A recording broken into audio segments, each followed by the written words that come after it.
नमस्कार, मैं धीरेन्द्र शाह, वास्तु कंसल्टेंट, अहमदाबाद, गुजरात से। रेसिडेंस में नॉर्थ ईस्ट डायरेक्शन में मंदिर रखा है और उसके ऊपर के फ्लोर में एग्जैक्ट नॉर्थ मंदिर के ऊपर के पोर्शन में टॉयलेट बाथरूम है। वो कितना परसेंट सही है कि गलत है उसकी बात करते हैं। मंदिर के ऊपर किसी भी हालत में टॉयलेट बाथरूम आना नहीं चाहिए। ये बहुत बड़ी गलती है।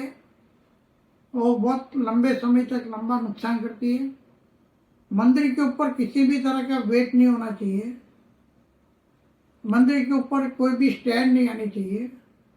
अगर मंदिर के ऊपर जितना भी वेट कम है, बालकनी है, वो अच्छी बात है।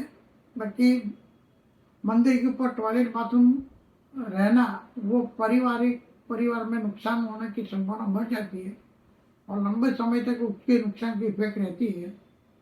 नमस्कार।